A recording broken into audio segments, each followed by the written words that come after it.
Okay, let's get into the art of electronics.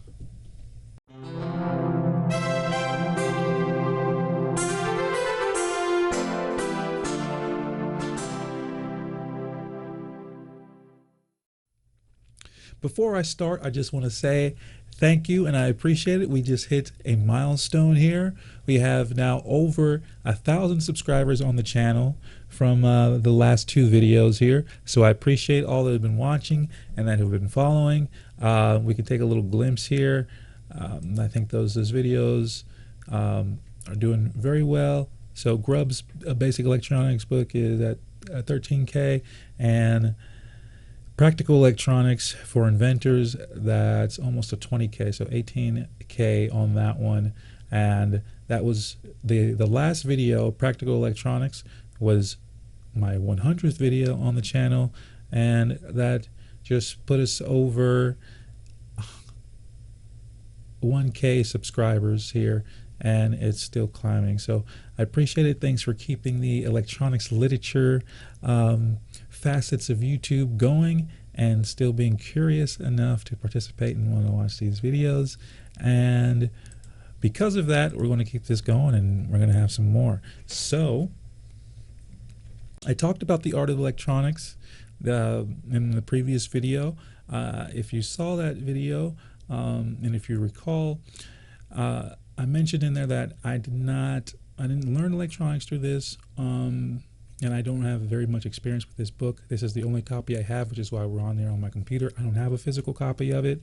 I have reviewed it though, and you know, I might have to eat some of my words in the last video regarding this book. It's a pretty good book, and I didn't say that it was a bad book.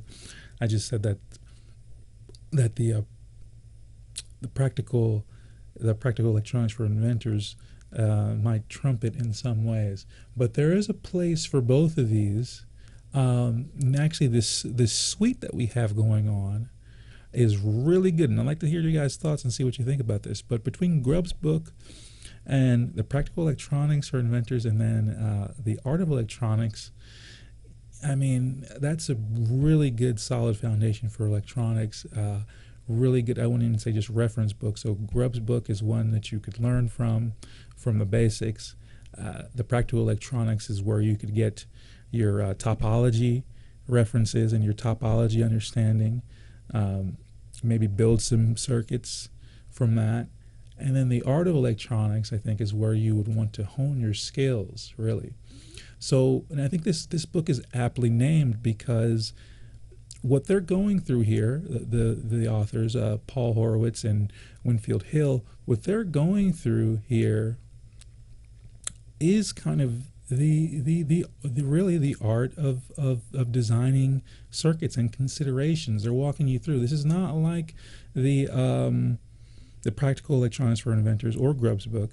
Of course, that's a textbook, but the Practical Electronics, like I said before, is a really good reference book, and there's a lot of brevity in there, and it has some complexity, but it's all meant, again, to be practical for someone that wants to invent things and build stuff and just needs, like, basically block diagrams of different kind of circuits to see how they function. It's not necessarily a book that you would learn from.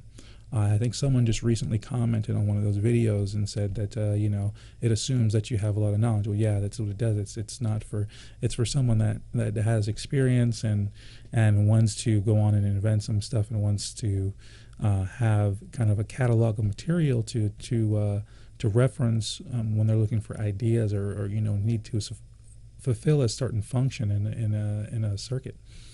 This book, however, this book more so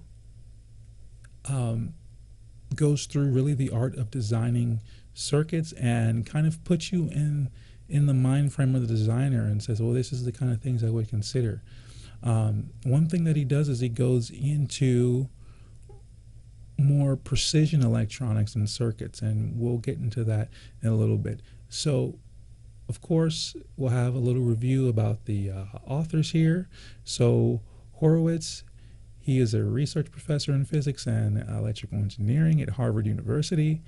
And we have Winfield Hill, who is considered an electronic circuit guru.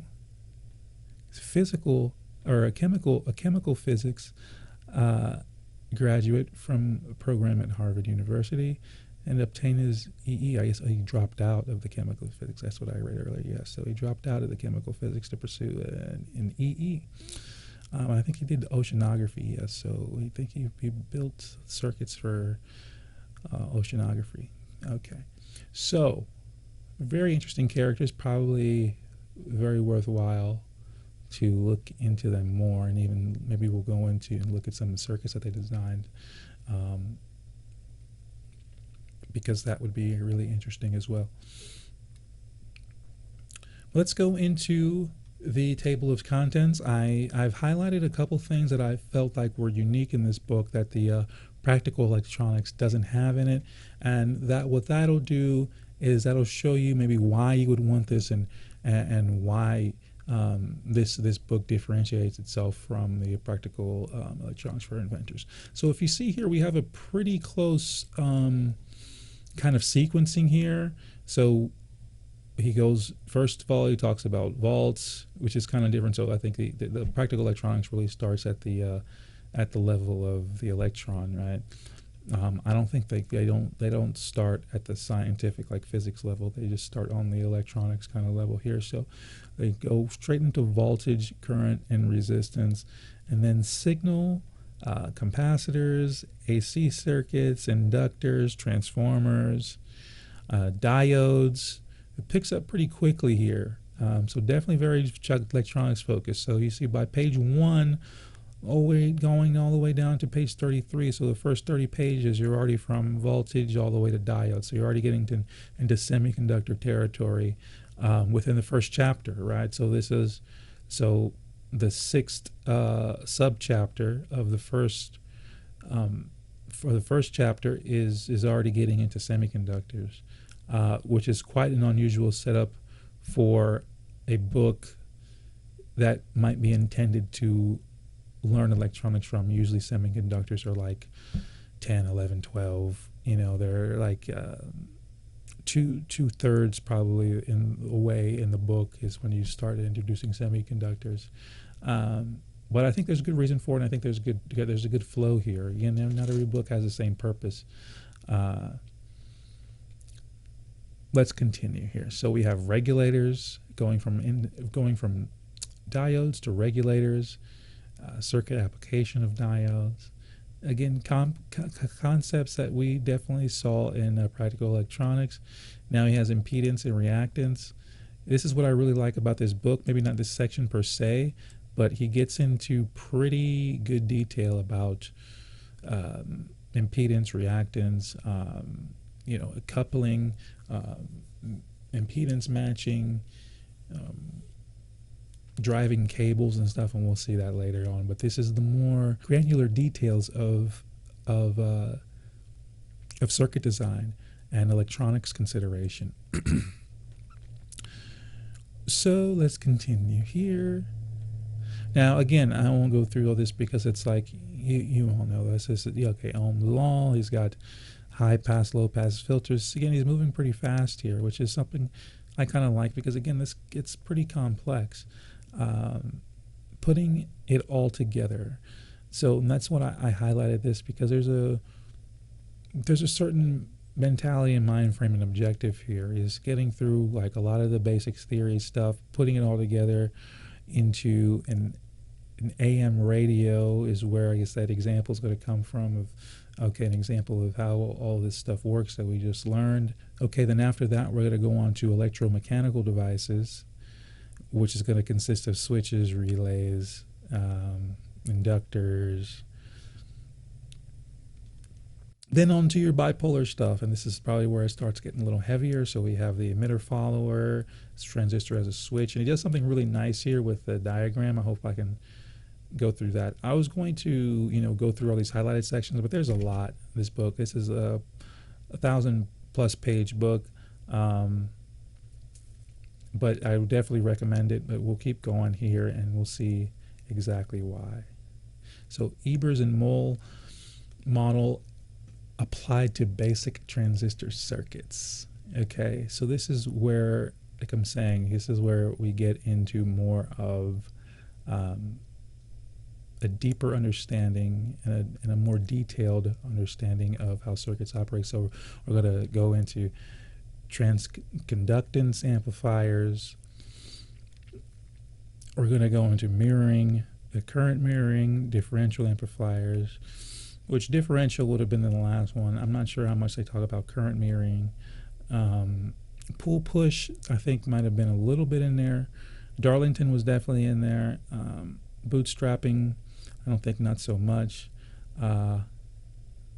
Current sharing, paralleled, bipolar junction transistors. I don't think that was in there as much in the last book that we reviewed. Regulated power supply, temperature control. I believe the last book had a little bit of that, but we're getting there. You're getting to the field effect transistors. Of course, the last book had that too. Transconductance versus drain current. Transconductance versus drain voltage. See, these are the more granular details that I'm speaking of that he gets into that that might be important. You know, this is kind of the stuff that, let's say, you know, if I was getting into designing something, some kind of, I don't know what, at this day, like I told you, you know, I spent most of my life doing amplifiers, you know, audio electronic stuff. But if I was wanting to go and design something pretty, like, more sophisticated than something I last did, you know, then something like transconductance, especially if you're working with these kind of transistors, with field effect transistors or Jeff transistors, it's going to be a main topic of concern. And again, I mean, it doesn't have to be this way. You know, we can see from Grubb's book all the way to practical electronics to this, like, it doesn't have to be precision circuit to work necessarily, but this is kind of entertaining in a certain way. You know, I mean, of course, there's practical need for it depending on what you're designing, but you know, when you get to a certain place in your development, you're going to start asking questions that are going to lead you in a place like this to where you're wanting to have a resource that you can, you know, piggyback off of that'll answer these questions for you. So we get into MOSFETs here, high voltage piezo amplifier. That sounds interesting. Yeah, this is a thing. So he's got some really just unique setups here, you know, different things that are just unusual. So I couldn't find the exact chapter, but there's even a chapter here, like a block diagram and layout of the Segway scooter. You know, I think it's like near the microcontroller section. But in either case, like that's the kind of beauty of this book, is that he's showing you a lot of unique examples of electronic iterations, and showing you all the ins and outs of considerations within those circuits that one would make if they were designing it, and what to look out for, which is very much unlike practical electronics. Okay, that's not the purpose of that book. But something like this is good because it kind of puts you in the engineer's mentality and mind frame. Effects of op-amp limitations on circuit behavior. So that's a prime example of what I'm talking about there. Example of sensitive millimeter or millivolt meter. A sensitive millivolt meter.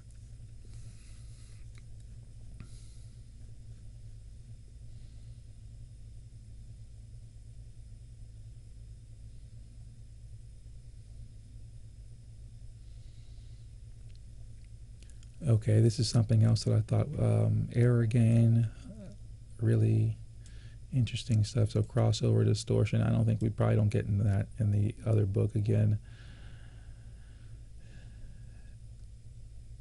really particular details here, common mode rejection. This is the kind of stuff that really starts to get interesting in design. AMI, input protection, sensing at the load. I think you can start to get the idea of what I'm talking about here. He has this whole section here. So chapter 8 is dedicated to low noise techniques, which is awesome. Like I talked about in the previous video regarding grounding, noise is also a huge consideration when you're designing circuits. So typically in electronics, there's like about 3 or 4 things that you're trying to balance. You're trying to balance voltage and current.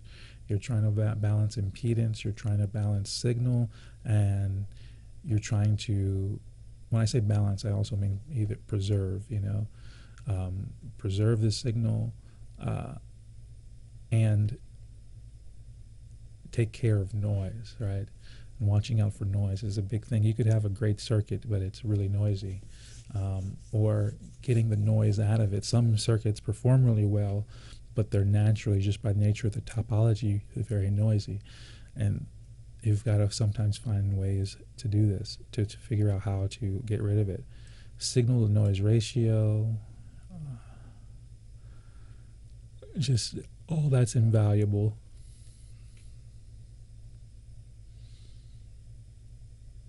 Finding a corner frequency, measuring the noise voltage. I think he has even some examples in here. He says, okay, so design by the masters. SR560 low noise preamplifier. See, that's something you might want to look at to see how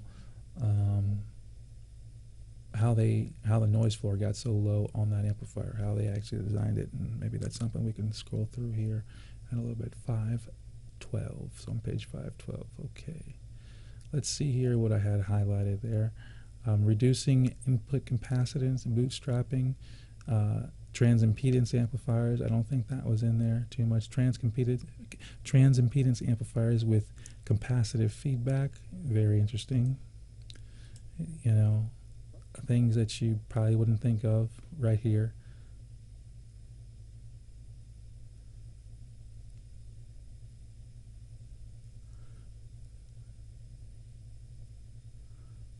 Let's see, he gets into batteries over here. It looks like more on regulators. And then we get into some digital stuff, so a lot of CMOS stuff. He's got FPGA, not exhaustively so. Just some programmable logic devices here, some CMOS, and then he goes into driving cables. This is what I mentioned earlier, driving coaxial cables. An important topic. Then he goes into digital to analog converters. I remember someone asking about this. I referred him to some books, but we have a pretty good, let's see here. I don't know how many he's got. Well, he's got, I don't know, let's say almost 20 pages, maybe more. It still goes on. So he has different, it goes on to in complexity, but if you just look at that whole chapter, if that whole chapter is dedicated, I don't know if it's, the whole chapter isn't dedicated, so it's chapter 13, digital meets analog. 13.2 is digital to analog. But it seems to go on. It seems to go on all the way into 13.9 at least. So they should have some pretty good reference things to consider when developing a digital to analog converter. Computers, controllers, data links. Not really my thing, but it's in here if you want to know about it. And he does have a math section in here as well. just a couple pages, kind of like the last book that we saw, Practical Electronics. Some reference to drawing schematics, and then he has microcontrollers. I think Arduino. He's got Arduino projects in here. So that gives us a good basis about the book and how, like I said, how it's a little bit different from the last one, but we'll really see that as we start scrolling into here.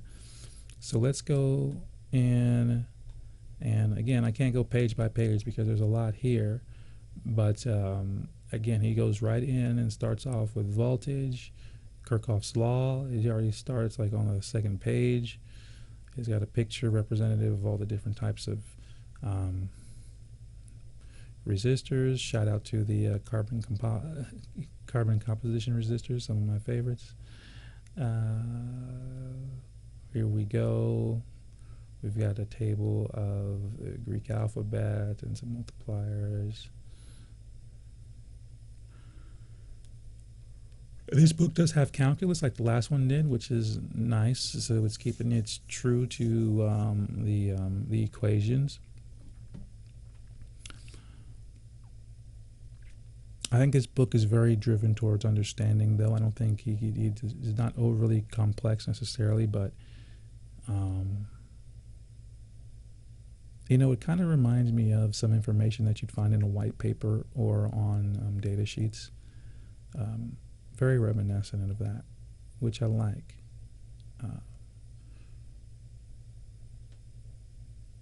Voltage dividers, we're getting into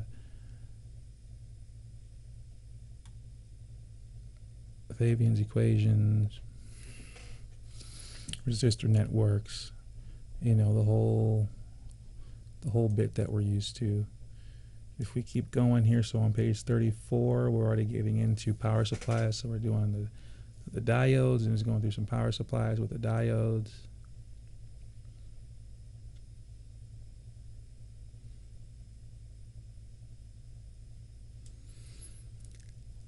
And this is kind of what I like about this, is he's showing examples. This is kind of nice too, because this is something that you're not going to be aware of usually when starting out in electronics. A lot of the kind of examples of circuits or block diagrams they're just topology that are not really representative of an actual circuit that you'd want to make in real life, because it won't function in a way that's really, you know, amiable to being used. What I mean by that is, like, again, noise or inductive kick, like he's showing you here in figure 1.83. So you have a switch that's going on to an inductor, and because of that instantaneous connection to ground, you'll have a boom, or you might even have like some kind of, you might have an arc or spark depending on how much voltage is there. So what he's showing you is to put a snubber on there, either to put a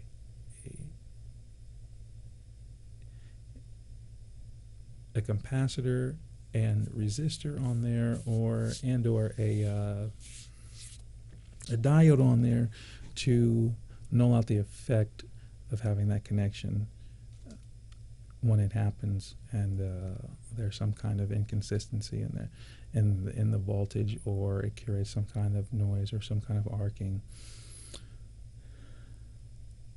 or some kind of spike in the circuit.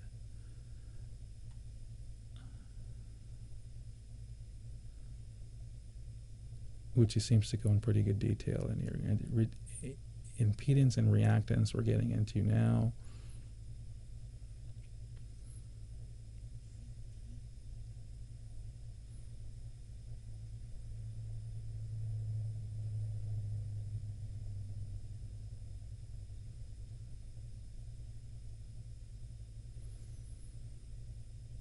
High pass filters, so we're getting a little bit into frequencies here.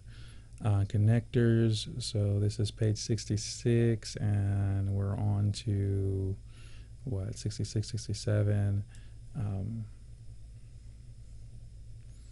Some band pass stuff,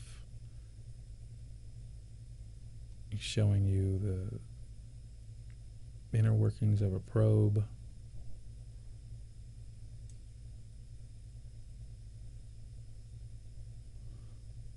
Now bipolars, there's a picture in here that I wanted to show. Let's see.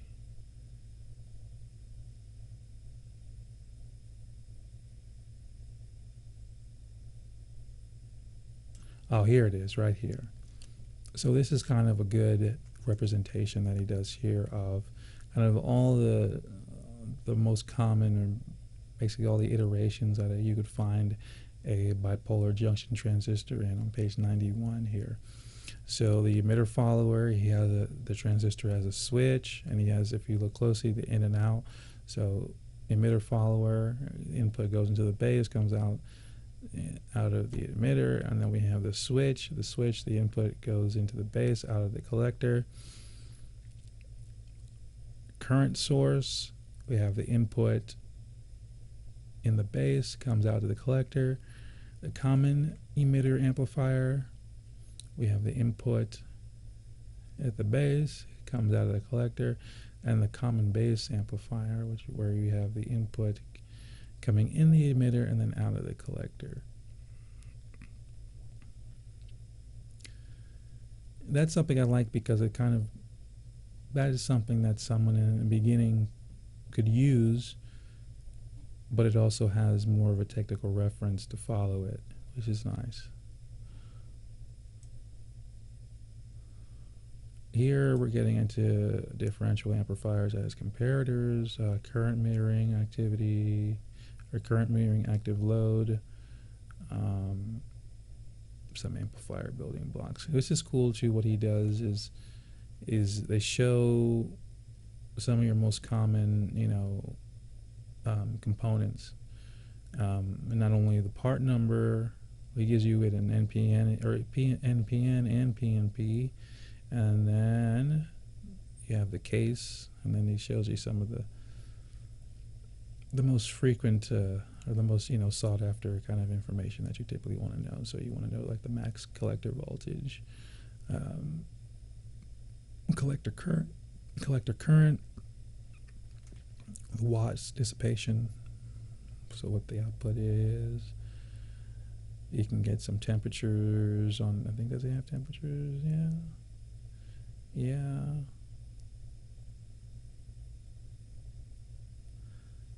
Then some stats on gain, and then some stats on frequency. Very good. Pull push, we're getting into pull push here a little bit. Then he goes over to crossover distortion. That's a major topic, a lot of minutia in there. Maybe that's the word for it. He gets into some minutia here, which is good minutia. Like I said, the more granular details, it's nice to see that.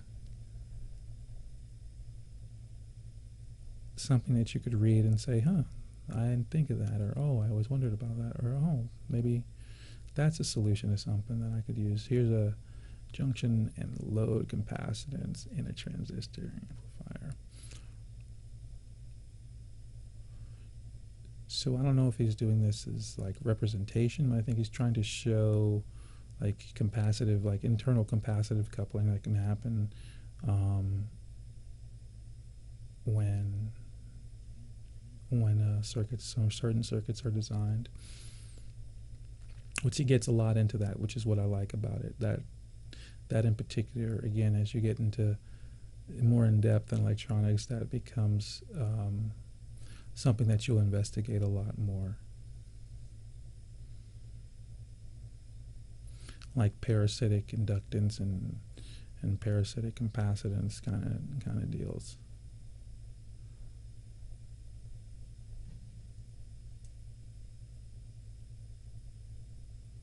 Now we're getting into MOSFETs here. Input impedance. He's got a whole page of N-channel power MOSFETs. Very cool.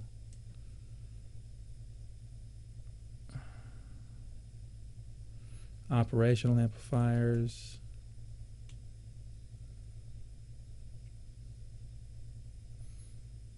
Peak detector, that's common. See, I would go to this book not to find what's common, but to find what's more uncommon.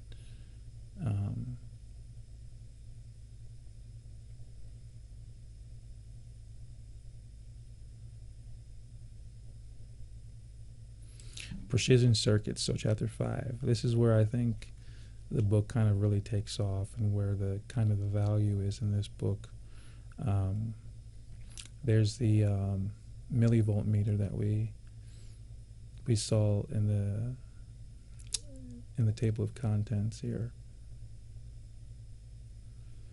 So it's things like this, circuits like that I think would be valuable in looking at auto-nulling DC laboratory amplifier.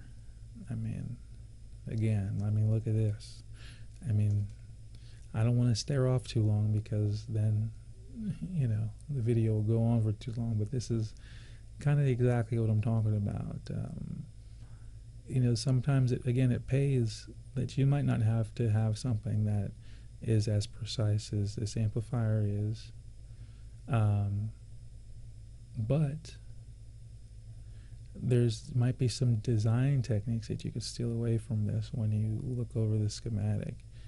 One thing I like here, it's got like a coaxial cable that he's depicted here with the ground around the cables here.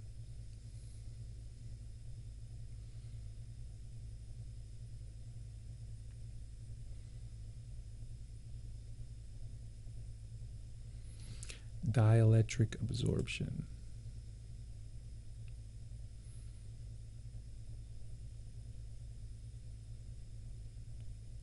The holding capacitor, leakage.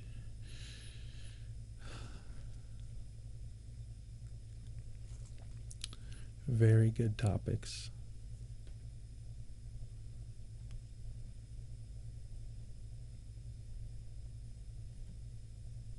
Power supply rejection. So I think now we're getting into kind of the noise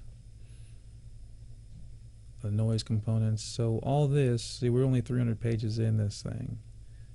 Saturation at the rails. See, this is what I mean, consideration. This is like true, design engineering kind of considerations that you'd make. With the practical electronics, they're just giving you diagrams, kind of showing you how it works, showing you associated equations with it, with the circuit in most instances, and that's basically it. But this is going through all the considerations that you'd have to watch out for when you're designing something.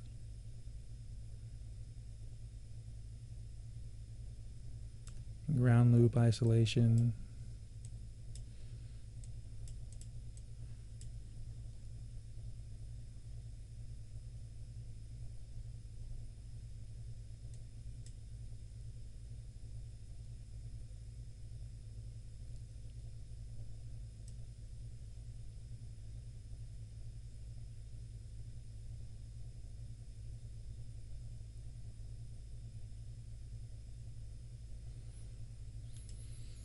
You were getting into, common mode rejection, balanced audio, cables, driving signals, and all that.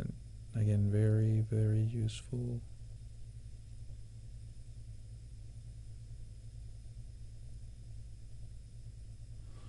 Getting into the CMOS, it looks like. Yes. DA converters, slew rate. That's another big topic that's worth talking a lot about. Again, when you get more into the granular details of electronics, that becomes something that is concerning.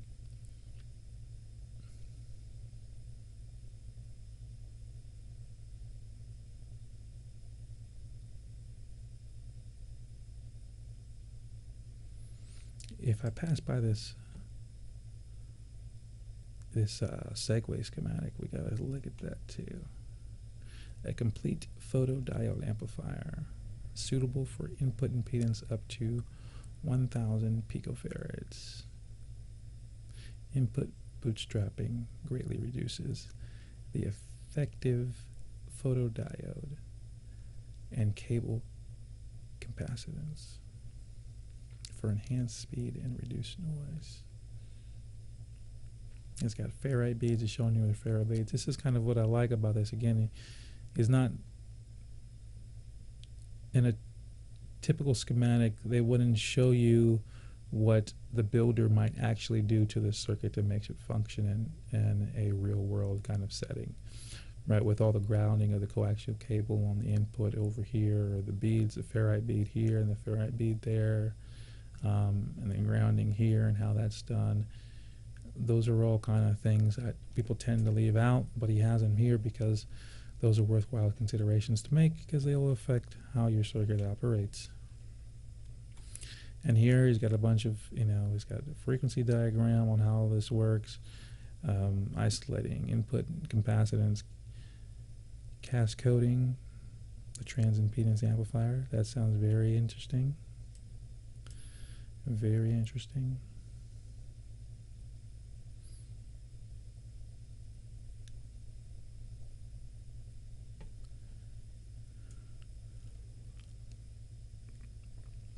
Let's go on, shall we? So we're about 600 pages in, so we're almost there, about halfway through, a little bit more than halfway maybe. And we are in, what is that? Looks like regulators, switching, topologies, so we're getting more into a power section here. Yes, so pulse width modulation, buck boosting topology.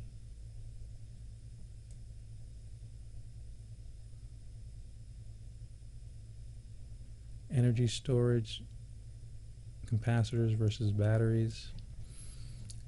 That's cool. ESR, that's another thing that you might look into a little more heavily when you're getting more deeper into electronics design and capacitance and all that sort of thing. Now we're getting into logic. Looks like got a digital display diagram there. We're getting close to the see, now somebody that loves digital might just be like really upset that I'm going past this. But like I told you, not really my deal, and I gotta keep this thing reasonably short here. So a little more information on DACs. This digital section will probably give you some better insight onto your DA converters, though, and how to model those.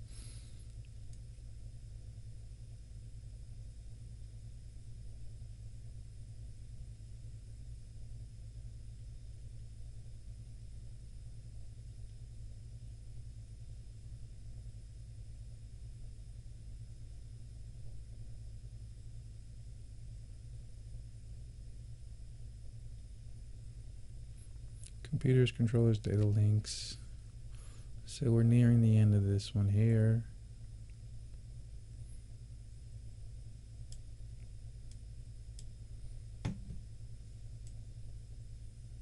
Oh, there it was. Let's see. There it is.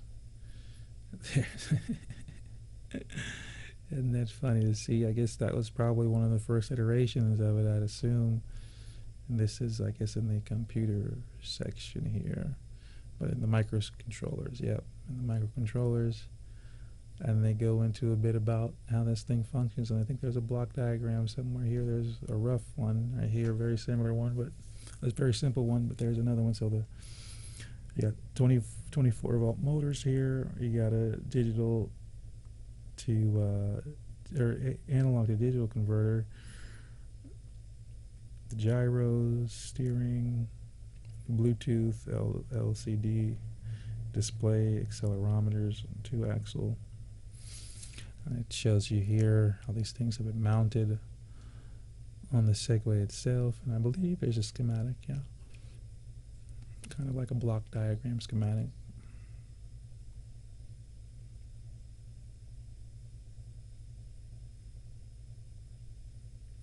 But again, this is what I'm talking about. Very interesting things that, I wouldn't have even dreamed of thinking that something like this would be in a book like this sort.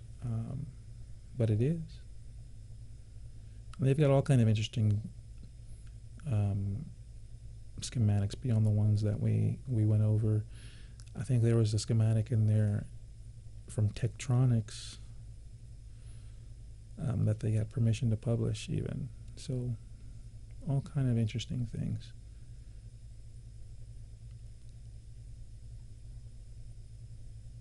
But I mean, what's cooler than the Segway? I mean, you gotta appreciate that. I think now we're going into like TV. It's got a good bit in here about like audio visual stuff. So that looks like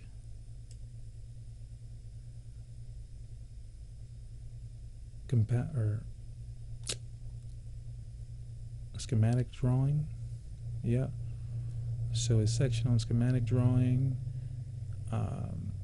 Butterworth circuitry, something on some coverage on connectors.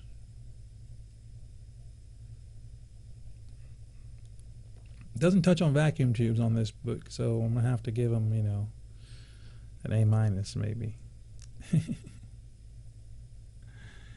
No, that wouldn't be necessary at all. This is really good. So again, I mean, where would I leave it? What would I say? I mean, again, I think the triad that we have here, where you have your basic electronics for your beginners, you have your practical electronics for someone who's maybe, let's say, at the intermediate stage to advanced, and even so, the intermediate stage to advance or advancing, or wants to get to the, you know, getting to more advanced topics and subject matter, and really getting into the mentality of what you would consider. There was that Tektronix schematic I just flashed by it a second ago. But in either case, yeah, if you're wanting to get more advanced, wondering, you know, what are the questions I have to ask of my circuits? There it was. What are the questions I have to ask? Delay line network. Okay. So what do I have to ask? What are the questions that I have to ask to get more out of my circuits, more precision settings? How do I get more precise about designing? What are the considerations I have to make? This book is really going to get it for you. It's really going to put you in that kind of mind frame and kind of walk you through, you know, how you develop maybe your electronics acumen, right? How you develop your acumen and kind of thought process and analytic mind as an electronics engineer. So I think for that is very, very useful. Definitely one to keep on the shelf. I'll probably definitely buy a hard copy of this book.